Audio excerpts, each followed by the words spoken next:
Hey, good afternoon, everyone. I'm Jeff. And I'm Chris. And we are your prepared neighbors and hoping to become your go-to resource for personal and community preparedness.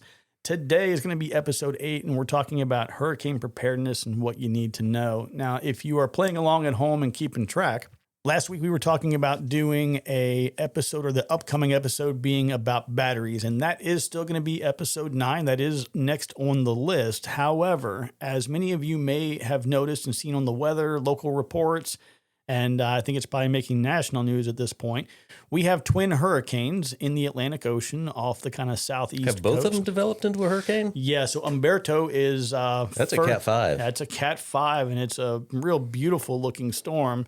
And so it was kind of interesting if you want to, like, if you're tracking these things. I've been a weather geek pretty much my whole life. Do you know about the Fujiwara effect? I am familiar with that. Oh, cool, because I don't. Yeah, the slingshot effect. So basically... I've been, following and tracking weather ever since I was a kid. You're a weather weenie. I am. So there was a guy, and maybe he's listening, but his name was Mr. Hicks, Hicks. He was my freshman earth science teacher back in Northern Virginia. And this guy was a great science teacher. He just really connected well. Him and a guy named Mr. Penline.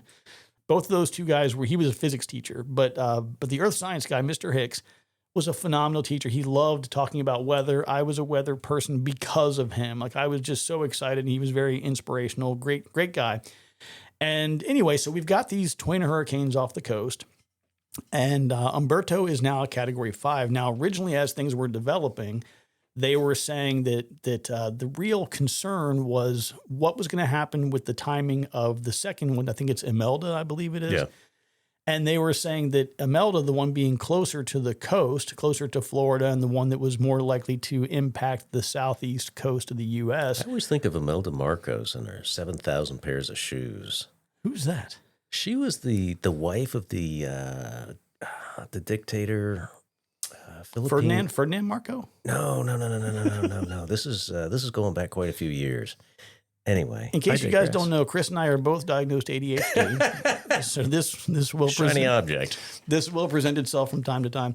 So the concern was that originally they thought the Umberto was not going to be as strong of a storm, and that was going to allow Imelda to drift closer to the U.S. and possibly make landfall southeastern U.S., Charleston, maybe like Wrightsville Beach, Wilmington, Ocean Isle, North Myrtle, somewhere in that kind of an area.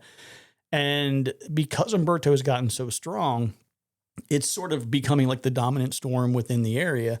And it's going to actually have a bit more pull or influence on Imelda as it stands right now, because Imelda was very poorly organized last I saw, had not become even, I think now it's a tropical depression, but it had not formed a center of circulation at any point in time. And it just really was not very well organized. By the way, I'm using an app called WeatherWise. It's a really cool thing for Android, desktop, whatever your platform of choice is. Lots of robust tools, and it's free. They have a pro and a plus version that you can spend money on. But even without that, you get a lot of capability and feature with that. Anyway, Imelda has been so slow to organize and has been so weak, and Umberto has been so strong.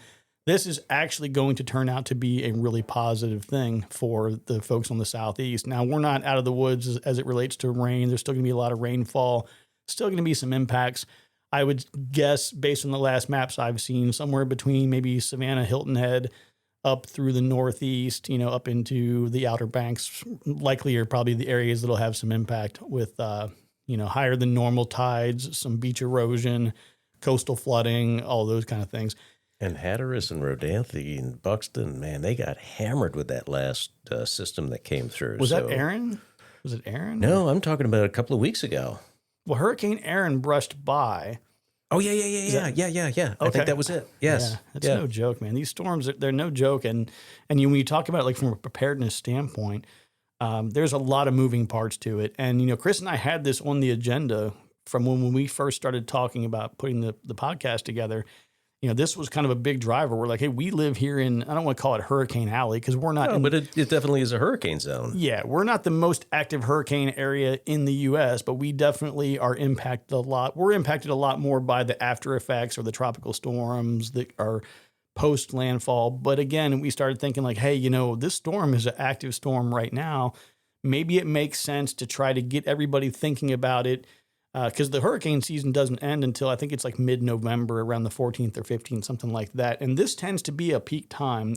So Hurricane Katrina made landfall August 29th, so basically almost September. But that September-October range is definitely the busy season for hurricanes. So we figured let's go ahead and have the discussion now, run through, I'm going to call it kind of like the lightning round of thoughts and ideas around hurricane preparedness, because if you think about everything that we've talked about so far and all the things that we're going to be talking about, preparing for a hurricane incorporates a lot of those individual items and elements that kind of come together to be your entire preparedness strategy. So just really fast off the top of my head, there's things around documentation, medication, prepping your vehicles, prepping water, batteries, pet food, medications. Like all these things that are just on the list that we have individual episodes and discussions around, it's all coming together in part of this hurricane plan. So the first thing I want to do, I think, is to just get everybody to a good baseline, kind of level set everything. Like for folks like Chris and I who have lived in this area for a long time, hurricanes have been a part of our life pretty much our whole lives. Now, I would say there's probably 3 categories of people generally as it relates to hurricanes and how they're going to handle them.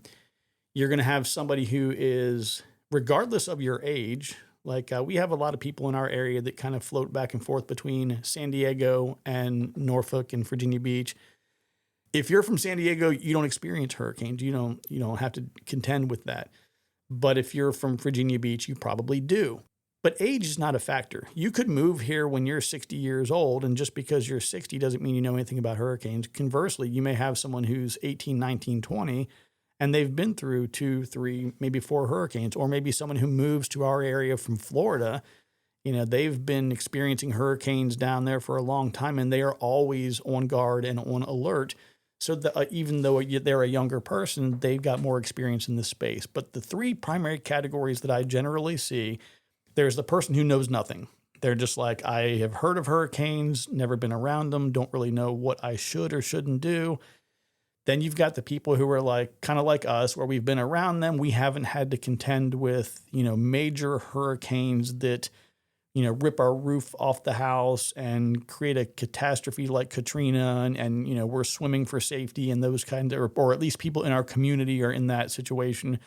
We haven't had to experience that.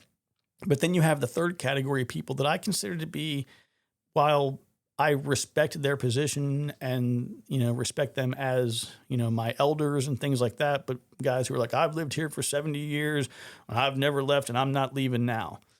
Well, something like when I'm 80 years old, I might not leave. I might not care if the storm takes me away. If that happens, I might be like, you know what? I had a good run.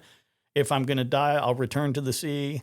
I'm okay with that. Like I can deal with that, but that's not the best advice to necessarily give to everybody else. And those people can sometimes skew a person's thought process or their decision-making process by saying, well, I've been here so many years and it's never been an issue. I don't think you should worry about it either. Well, okay. Well, you're an older guy. You managed to survive. You must know what you're talking about. No, they haven't seen a Cat 4 hurricane or a Cat 5 hurricane hit their home. So they don't really know what they're talking about. So these different categories of people, you can figure out where you fit into that. But at least if we can just establish a baseline so that we understand when I say category 3 and I say category 4 and 5, like what do these things mean? And like always, think for yourself. As we're listening to people, it's so easy to get caught up in, well, this guy said this and this guy said that. I'm of the attitude, take stock of who you are, what your capabilities are, who's responsible or who you are responsible for, and what's the risk. If I'm single, got nothing going on, it's like, you know what? I might try to hole up here. Yeah, whatever. I can rough it. But if I have others who are depending on me, well, that changes the landscape significantly. Yeah, that's a big deal, and that's a really important point to make. And I mentioned it, I think, in the last episode or one of the previous ones. You risk little to save little. You risk a lot to save a lot. I'm telling you, if it's me just hanging out and there's nobody else around the house, maybe a Cat 5 might get me out. Yeah. But honestly, if it's anything from Cat 3 or below, I'm not even thinking about it. So let's dive in real And quick. it's tough, especially, as guys, we're like, yeah, no big deal, whatever.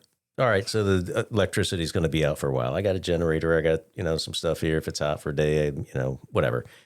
Other people aren't quite like that. And I've got to remember who else is going to be with me and to take their priorities and preferences into account.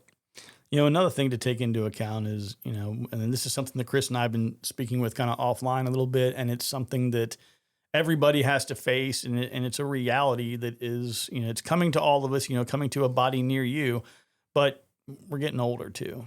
And all the things that we like to do a year ago, 5 years ago, 20 years ago, like we can't do those things. And my mind tells me I'm still 25. My wife says I'm 12, but that's different.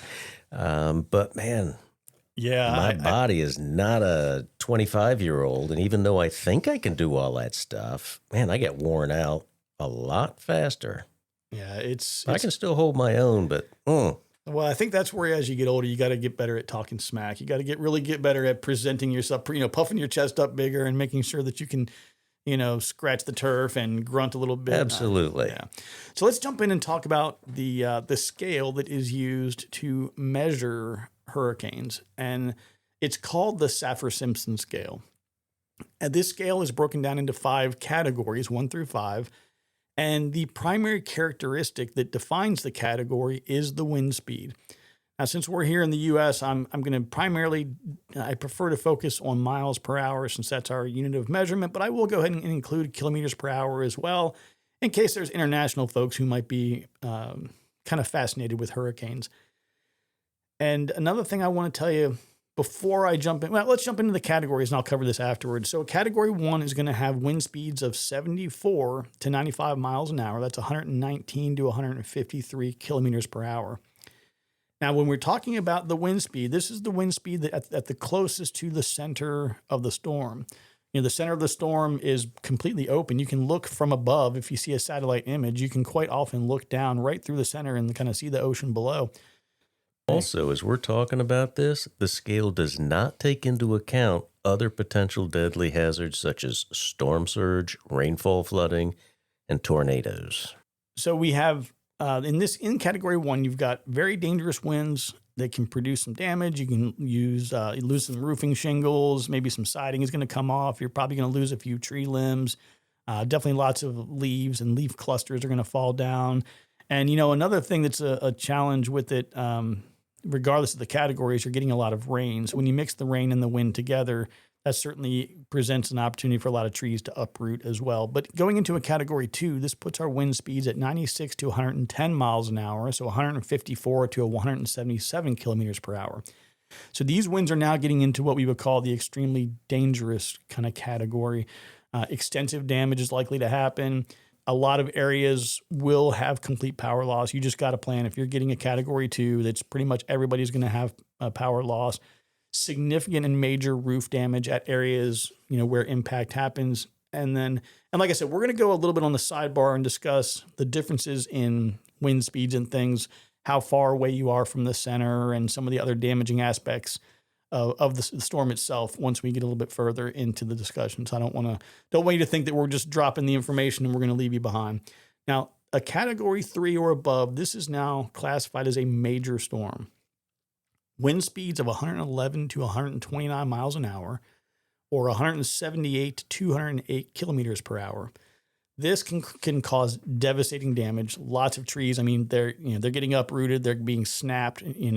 It's your electricity, your power loss is not just going to be like a few neighborhoods or even, maybe a zip code. We're talking about basically regional at this point. There's a lot of loss, power loss, major structural damage. This is where things are getting pretty serious. The category 4 is, of course, the next in line here, 130 to 156 miles an hour, 209 to 251 kilometers an hour. And this is where we are in the catastrophic damage range. And again, all the same things that are before, but now it's, well, I would say all the same characteristics of a category 3, but now it's getting to a point where you not only have significant damage, you not only have severe power loss, but now it's significant damage to the infrastructure. So you're going to have a lot of residential areas and parts of the community. They're going to have no power, no resources for weeks to months. So this is where things are getting pretty serious.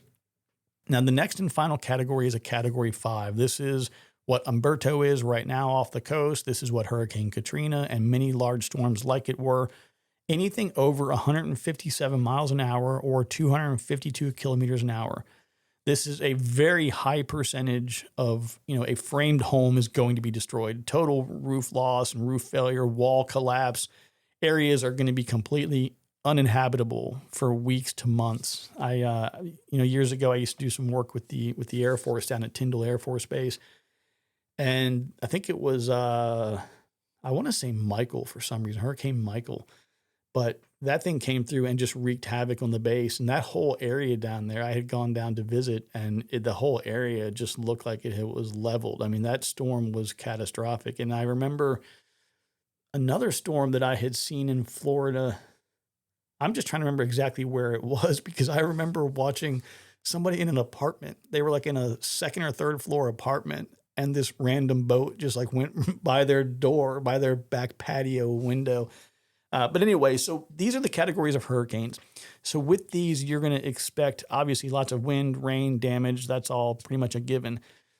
But there's two things I want to talk to you about that are of specific interest. One of them is the more dangerous part of the storm. If you envision the storm as a circle and then kind of overlay a clock on top of that. So the 12 o'clock position to the north, 3 o'clock would be your east, 6 o'clock is your south, 9 o'clock is your west. Basically, anything from 12 p.m. to like 3 p.m., that upper right quadrant, that's going to be the most dangerous portion of the storm. That's going to be your highest winds. That's going to be the higher likelihood and greater likelihood of tornadoes. Whenever you see tornadoes associated with a hurricane, they're almost always in that upper right quadrant. So you definitely want to pay attention to that as you're looking at where you are with regard to landfall. That's one thing that's kind of nice for us, is that if a storm approached the coast and put us in that situation, then that would mean that it would have to make landfall further south, thereby weakening the storm. Because once the storm makes landfall, it's going to not have the energy source of the ocean anymore, and it's going to start to weaken pretty quickly. Takes the wind out of it. Takes the wind right out of it. Now, the other thing that I wanted to mention, and this is probably, I'm going to say arguably the most important fact or element of the entire hurricane preparedness discussion, the most dangerous thing that you're going to or could encounter in a hurricane is going to be the storm surge. Storm surge is a big, bad deal. So let's just say that your normal tide, you can talk about a tide however you want: low tide, high tide, mean high tide, average tide. There's lots of different ways to address a tide. But let's just say, for the sake of argument, that in your area, you're talking about a baseline level of a tide. When you have all of these winds blowing, particularly when that upper right side of a storm, talking about the east coast of the U.S., that right side of the storm is pulling and blowing that air from right to left, and it is pushing all of that water. So like where I am, as an example, they're going to push it up into the beach and the ocean front. They're going to push it into the Chesapeake Bay. As the storm moves down, that wind is going to shift to becoming a northeasterly wind. It's going to push that down into the Lynn Haven River, down to the Elizabeth River. It's going to push it down from the bay into all these tributaries.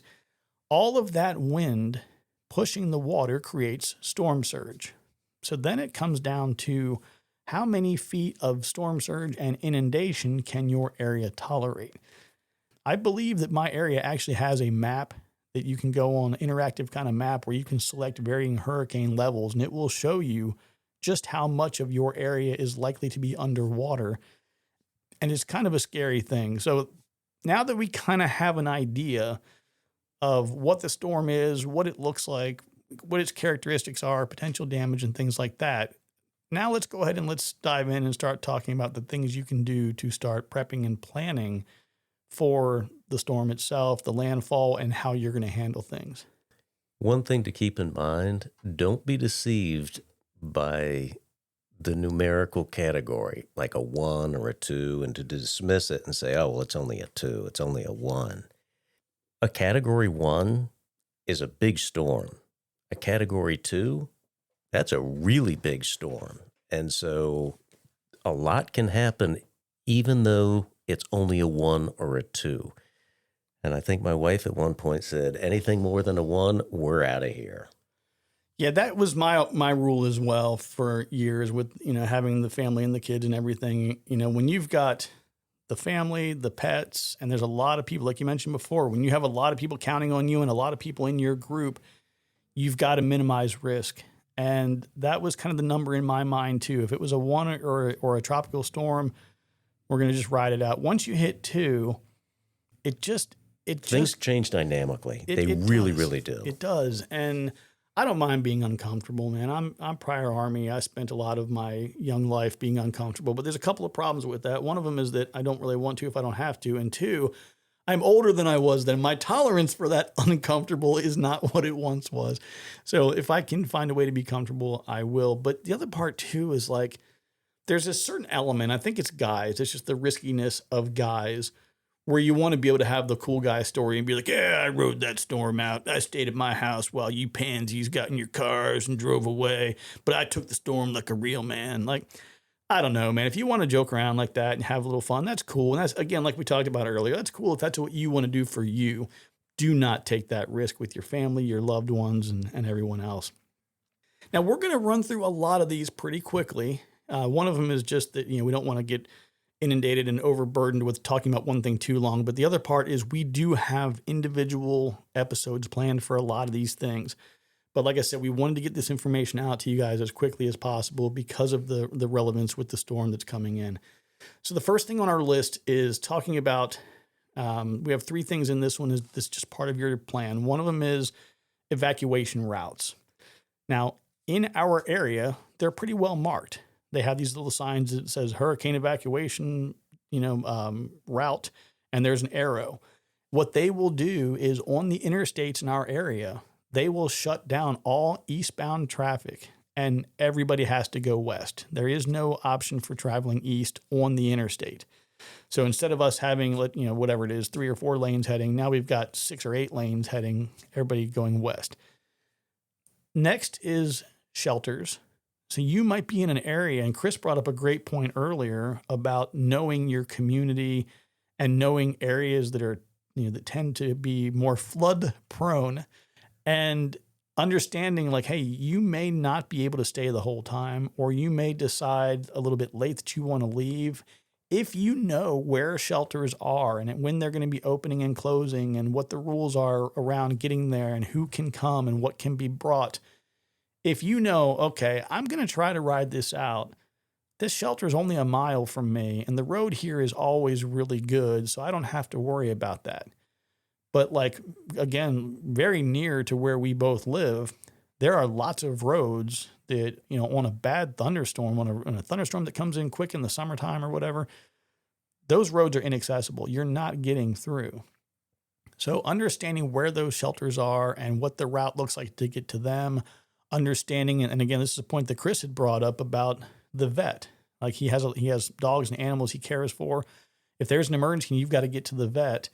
How does that route look from your house to the veterinarian? You may decide, I'm not evacuating, we're just staying put, but all of a sudden, you've got to get to the vet. If you know, oh, that neighborhood, this area always is underwater, I need to go around this way and plan for other people going that way also. It just helps. And the other thing on this is a family rally point. And the reason that I mentioned a family rally point, this would be a more serious situation, but like I've got a daughter who lives about probably like about 6 miles from me, 6 or 7 miles away in an apartment. If I lose power, we lose everything. And I know that things are bad and we have no way to communicate. Now, her and I, we have different communication strategies. I've got Mesh-tastic, I've got ham radios, GMRS radios. I've got lots of plans in place. So we're actually going to have communication. But for people who haven't taken those detailed communication measures, yet, because you're listening to the podcast and learning all of that, thank you very much. You can say, hey, look, we're going to create a family rally point. So I'm going to go to this location 72 hours after the event or whatever the point may be and say, I'm going to be looking for you there. If I don't find you there, I'm going to then go to this point. Or again, this is going way into the weeds, but just something to think about, finding ways to get messages to somebody or to physically meet up with somebody. Or if you say, for example, Chris and I live about, I don't know, let's just say 2 miles apart. Well, there's a park in between his house and mine. So I might just say like, hey, there's going to be a pickle jar and I'm going to drop a note in the pickle jar by the park. So if you happen to be going past the park and you haven't heard from me, just open it up. There's going to be a pencil in there. You can scratch a note to me or whatever and just put it back behind whatever. And then as I walk past that area, I can pick it up, look inside, read the note, and know what's going on. He might say, hey, need help, man. Something happened or whatever. I can go back to the house, get what I need, and then make the bike ride or walk to his place.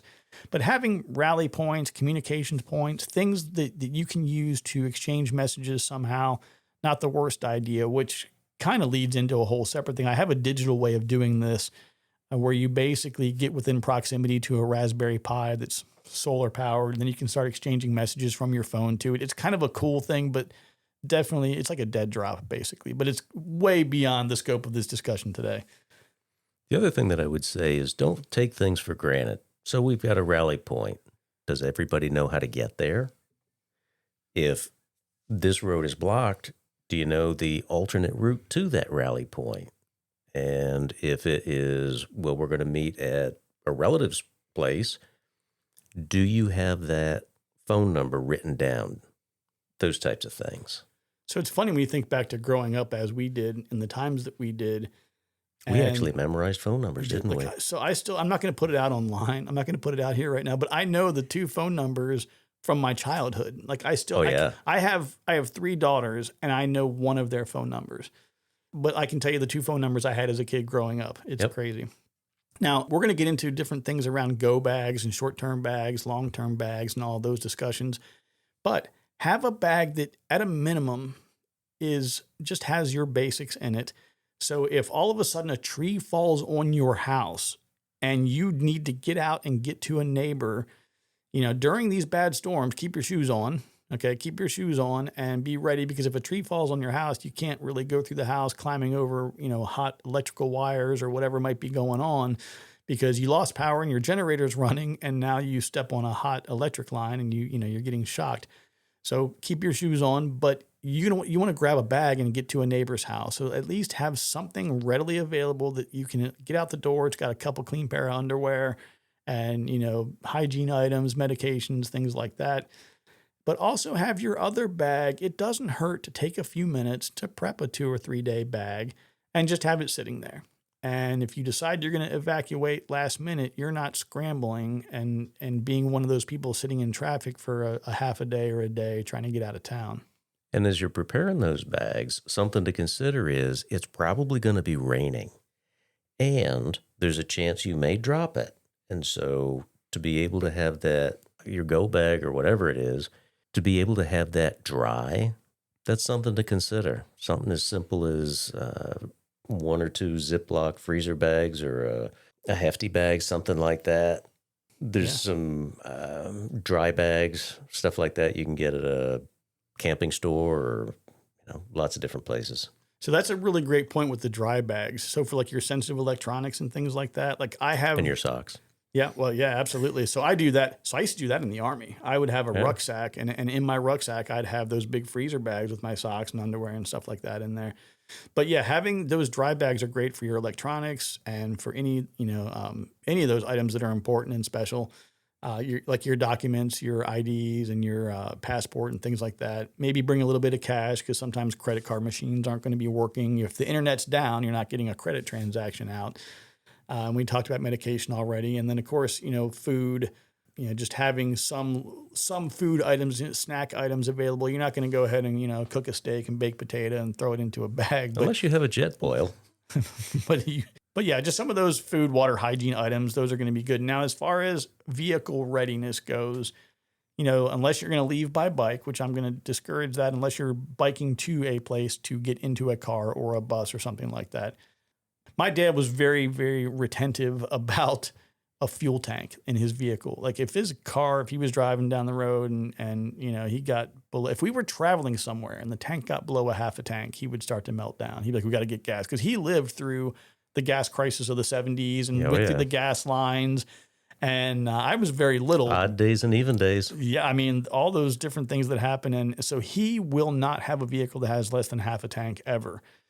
And I tell people you only have to run out of gas once usually and make a really long walk or be in a really uncomfortable situation to realize how important it is to not do that. Now, contrary to what my wife and kids believe, there is not a law in place in Virginia that prohibits women from pumping gas.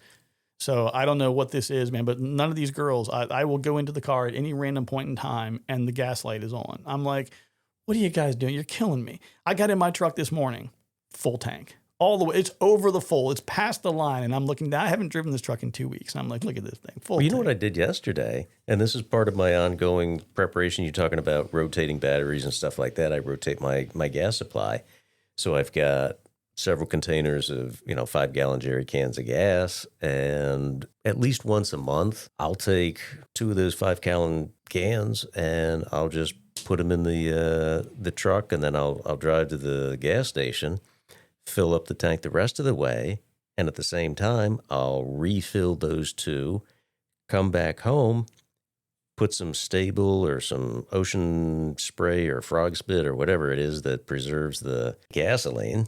And I also took some Windex, cleaned the surface of the can, put some duct tape on there, and I've got an industrial strength Sharpie marker, and I'm writing down when I treated the gas. And then I put that to the back and then move 2 others forward. So Chris is going to steal all the thunder for our fuel maintenance episode that we have. No, but again, that's a huge thing to do, right? Making sure you're rotating out your fuel, using Stay-Bill and other things, marking it so you know which ones are next in line to be used. And that's all hugely important. And my experience has always been somebody forgets, oh, I forgot to fill up the gas. Or there's a huge line and you can't get it. Or I've been in situations where the grid worked right where we are, it went down and no gas pumps were working. Yeah. Yeah, I mean, if you're looking at, and I've seen this for years living here and living in other places, whether it's hurricane, whether it's snowstorm, whatever it is, as soon as things become imminent, you have gas lines everywhere. Everybody's buying all the bread and milk and toilet paper from the store. All those areas get wiped out. So being ahead of the game and again, a lot of what we're doing in this preparedness space is just building better habits of life. In general, like I mentioned to Chris earlier, if you have this truck, like my truck, I think has a 26-gallon tank. My old truck had a 50-gallon tank, but that was a dually meant for long distance towing and all of that. My current truck, 26 gallons. If you can get 12 hours of runtime off of a generator, off of 5 gallons of fuel, then I just bought myself 2.5 days worth of runtime. If I'm running 12 hours a day. I think mine's only 18 or maybe 20-gallon tank. Oh, okay. Yeah, and this is a little bit older truck, not as good at gas mileage and all that, so that kind of makes sense. But yeah, so if you're able to get 12 hours on 5 gallons, so you figure 10 gallons is going to get you a full day. Yeah, so I mean you're looking at 2.5 full days of running a generator just from taking the fuel out of the truck. So having your vehicle tank topped off in advance of things, like for me right now, where this storm is and what I've heard. Let's just assume that Umberto was not there and it was not steering the storm. If that were the case, then this storm would most likely be heading towards the Carolinas. I would already have all the tanks topped off on everything because I hate waiting. I hate sitting in line. Yep. I don't want to sit in line and wait. It's just a waste of my time, a waste of my life. So getting those vehicles topped off early. Also, in addition to the fuel cans and the extra fuel and all of that, having like a little 12-volt tire inflator, however you have it, whether it's a battery booster that has an integrated air compressor, or like mine, I've got a battery booster with a 12-volt cigarette lighter adapter, and then I plug in my tire inflator separate. However you figure it out, have a standalone 12-volt electrical system versus a 110 outlet that you plug into the wall. something that's 12 volt that can either clip to the battery of your vehicle, or that can go to a cigarette lighter, or that can go to a portable battery solution that you might have. You've got to have a way to be able to add air, because if you're going down the road and you're like, oh, I've got this slow leak, I just stop at the gas station every now and then. Well, if it gets worse and every now and then is during the storm, there's no electricity and you've got a flat tire, you're not going anywhere. So obviously checking your tires, your fluids, making sure that your battery's in good shape, all those things are going to be important ahead of the storm and your evacuation or your stay home strategy. Also, take a moment just to review, where is your jack? Do you know how to use it? Where are you going to place it under the vehicle? I mean, as simple as it is, each vehicle is different. You know, there's a van, there's a truck, there's different things. And sometimes it's like, oh man, wait a minute, where did I put this? And where do I hook this up? Because I don't want it falling on me. Oh, and the other thing is, on some vehicles, like my wife's van, you have to have a separate, it's a five-sided penta socket. It's just behind the passenger seat, and that's how you lower the spare tire from under the vehicle. Make sure you know where that is. I have no idea where ours is, so I just went on Amazon and I just bought another one. It's like $15. So years ago, my mom and I were driving. I was bringing her down to the beach. I was driving her Ford Explorer, and we just came across the Hampton Roads Bridge tunnel. We were through the tunnel by like a half a mile. And like, I think timing's everything. Oh my God. It was like that front, I think it was the front left, like driver's side left tire went out. I don't know. It doesn't matter. One of the tires went out and I was like, daggone it. And I mean, the timing was perfect because I was out of the tunnel. I'm on the bridge. I'm right before like the Willoughby Spit exit. So it was really, I only had to drive on a spare or on the flat for like a quarter of a mile, maybe. The timing was absolutely amazing. But when I pulled off and I pulled into this parking lot, there was this like long rod that I had to insert into the back. I had to open the back tailgate and then insert the long rod and then hook up like the tire iron to that and then spin it around to lower the tire. It was like, come on, It's this guys. really exagerated There's gotta be a process. better way. And then I had to change my daughter's tire once, and I'd forgotten where. There's a little teeny tiny space right next to the license plate, someplace that you would not think, and that's where the handle or part of the jack goes. Yeah, that's where it was on the Explorer. It's like, oh. I was like, you got to be kidding me. It took me a while. I had to dig into the manual and look it all up. And So switching over just real quick on a couple things for the house. We're not going to spend a tremendous amount of time in this area here, but around the house, one of the big issues that we often see is, particularly during high winds, or if you end up with a tornado that may touch down in your area, it's things that are outside that now your neighbors are going to own, like when your grill blows over to your neighbor's house, but lots of, in all seriousness, like chairs, lawn chairs and lawn furniture. Patio furniture. Yeah, the patio stuff. Umbrellas. All that stuff is going to blow all over the place. So securing anything that's not already nailed down would be a really good idea. If you do have some places that do still have some old storm shutters, go ahead and get your shutters closed up. I have never actually done this myself, but if you have a lot of large windows and you are in an area that has a lot of debris that could, I mean, if you know you've got a pretty serious storm coming, I'm buying the plywood and I'm just going to cover the sliding glass doors and the big windows and things. You do what you got to do. But what some people have also done is taped the windows. Yeah, duct tape. Years ago, I've never done this, but years ago, I remember that being a big deal. And of course, the whole idea is, as you have a change in pressure, you have, pressure is and it's cheaper than plywood. Yeah, and you have pressure inside and outside as different pressures, which essentially cause the windows to basically blow out. Having the tape across the window doesn't allow the window to flex. It's kind of a wild thing. Like I said, I haven't done it, but just thinking ahead of time to prepare yourself. And then there was a story I thought of. I'm going to save it for another day around some things that happen around a house when there's a tree that goes down. But anyway, a big one. Gutters and drains. If that's something you never think about. So I feel bad. I wish that I was in slightly better. I mean, I could probably pull it off, but man, if I hurt myself, I'd be really ticked that I did it.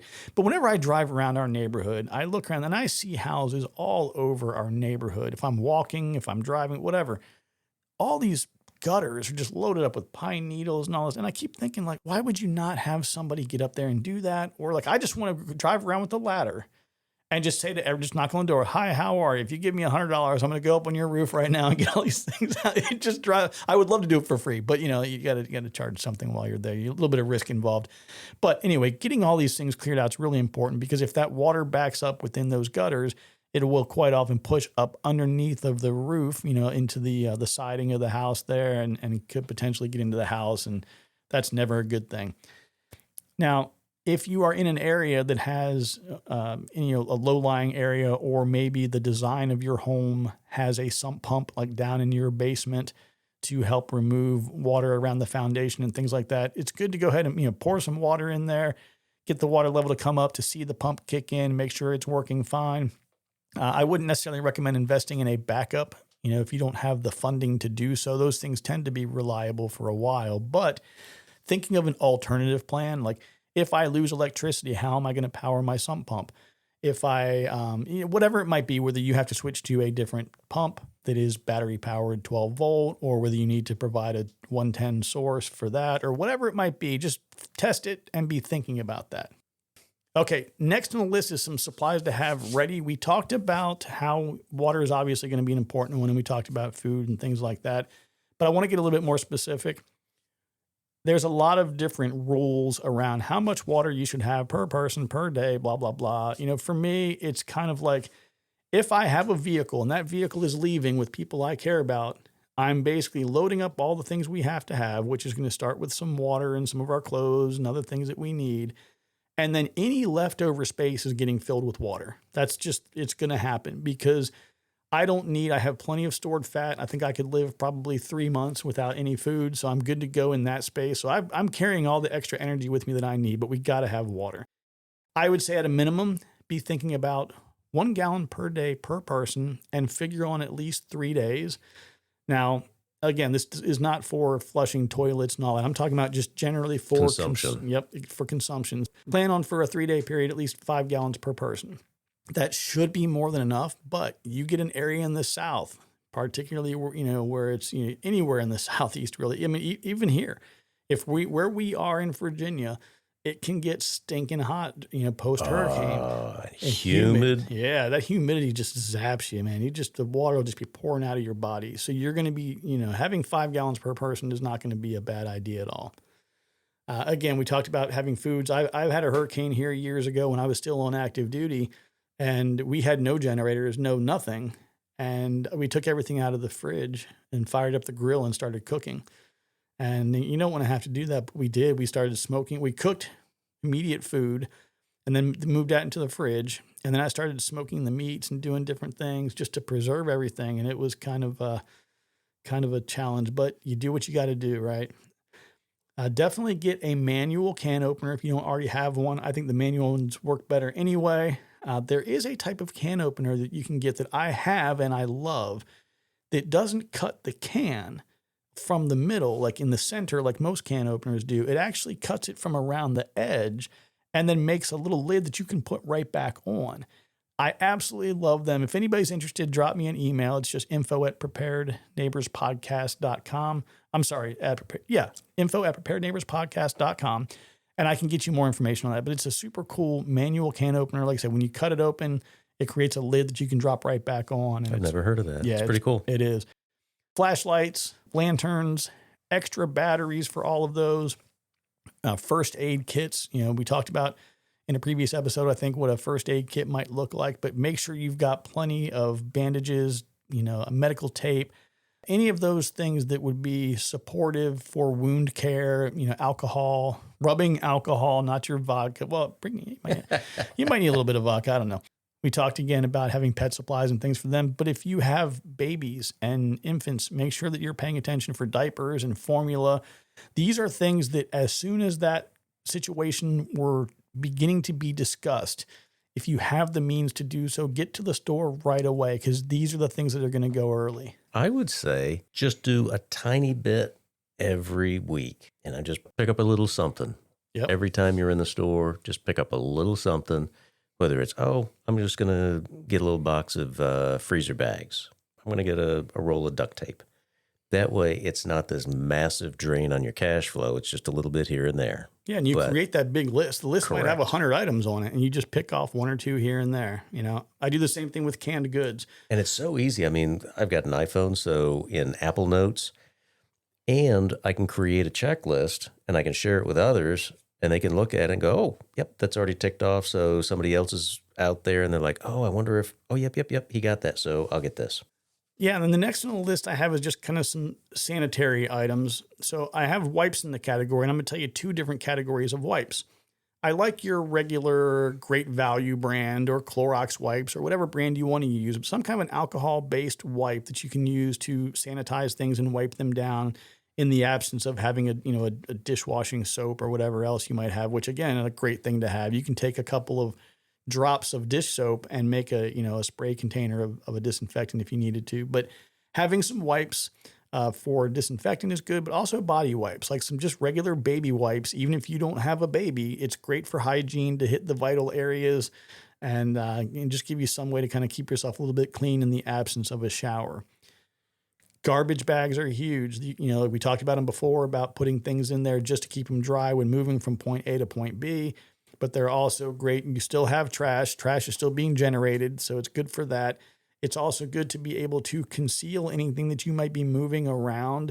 So if you had to take items from your home and leave with them because it was an emergency, you can just put them in trash bags and just, it's just very low profile. It's, no one's going to rob you for trash if they think it's trash.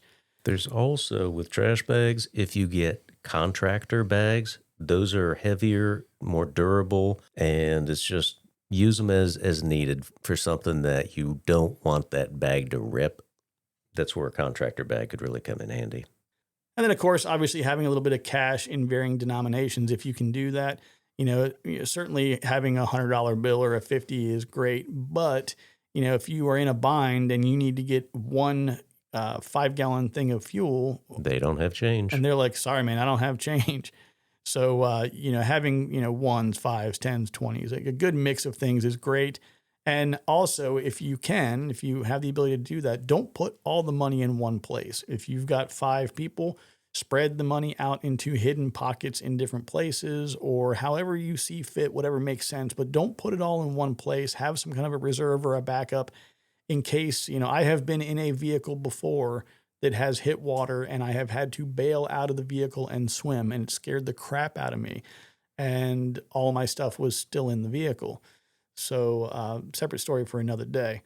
And there's so many little things that you can pick up. They're little novelty type things, but an empty chapstick container, roll up a couple of bills, stick it in that. I've seen them where the chapstick is on some sort of a lanyard, which would be an ideal thing.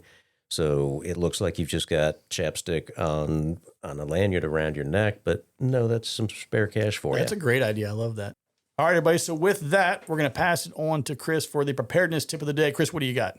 Actually, I got ahead of myself, and one of the tips for today, there's multiple tips, a bonus, is the to be able to put your spare cash in a very inconspicuous container like a chapstick type of thing. The other thing is make sure you have some bug spray, like mosquito spray. After a hurricane, a lot of times the bugs are just out in force, and that can be a huge game changer for you. And that is my tip of the day. All right. I think there was 2 of them in there, so that's a nice little bonus tip of the day for you. Everybody, so as you can clearly see, Chris and I love to talk, and we're almost at an hour, and we're only about halfway through the content. So what we're going to do today is we're going to break this into a second episode, and it'll be our hurricane preparedness, what you need to know, part 2. And we'll continue and pick up right where we left off. That way we break things down into more consumable chunks. So as always, don't be scared. Be prepared. We'll talk to you next time.